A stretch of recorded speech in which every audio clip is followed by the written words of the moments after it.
Kiener, Managing Director and Chief Investment Officer with Swiss Asia Capital, joins us live from Singapore. Mr. Kiener, good morning and thank you for joining us. What do you think is the epicenter of the problem? The epicenter of the problem is that we are sitting on a huge amount of debt globally. We've been leveraging this debt up these last 5 years on the back of record low interest rates, and now what we have is a reverse. We have constraining liquidity, and we've got interest rates moving up globally.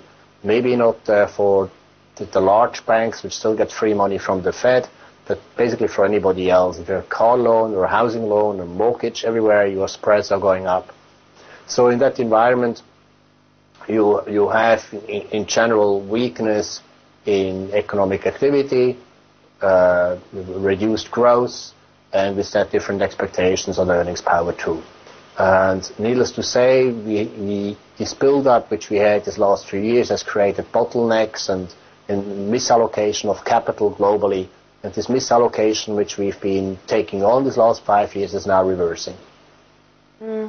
Juerg, morning. What's the sense that you're getting about Asian currencies in particular? Because they too aren't really spared, with the global rout. What's the sense that you're getting? Which market is likely to be the weakest most when it comes to the Asian pack? I think if you look at Asia, there are two large economies which are moving Asia. One is China, and the other one is Japan. It's just gone through a 30% devaluation of the yen, destabilizing actually almost all export markets for the rest of Asia. This large devaluation which we've seen last year in the yen is now coming back to hit all the other Asian economies.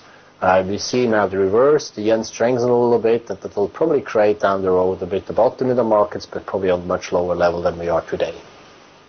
Kiener, but unlike 2013, where money was moving out of developing economies back to developed economies, this time around, the selling in equities as an asset class is pretty much widespread.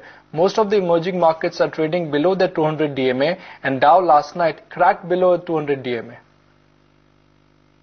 Look, I think if you look at asset location from a point of view, liquidity point of view, it's a global issue, and then it's just a question where you take your beta or your extensive growth. Now, what people keep forgetting is, during these last 5 years, particularly Europe has done a lot of restructuring. To give you an idea about Spain, the car industry used to work 2 shifts a day, 5 days a week. Today we have 3 shifts a day, 7 days a week. So what we've done is we became more competitive. Whilst in Asia we've done the opposite, we became less competitive. We've been investing our money into property, we're increasing rentals and making us less competitive. Wage growth has been very, very high, and for most people around Asia, profitability has actually fallen. So we have falling margin spread in an environment right now where your demand softening is up, and that's all been supported by additional debt. So Asia is probably a latecomer to the restructuring in these bubble economies, and will probably from that point of view suffer a bit more. What's the sense that you're getting about India in particular? Because not just we are facing heat along with the rest of the global markets, we have dynamics of our own. We have a rising interest rate scenario, and more importantly, the political landscape right now is fairly tricky. Look, I think we've got a political structure where elections are coming due. In that environment, nobody wants to take real decisions. The central bank has been almost a harikiri decision maker. They increased interest rates by 4.5%. I mean, from 8 to 12.5, that's an incredible jump. That's 30% higher cost. So you're not going to get a growing economy with the tightening of that magnitude. You've got the gold market, which has squashed.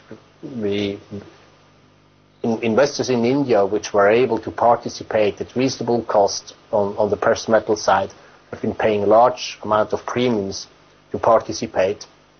And with the election coming up, I will take it that they will open this market again due to pressures on the ground.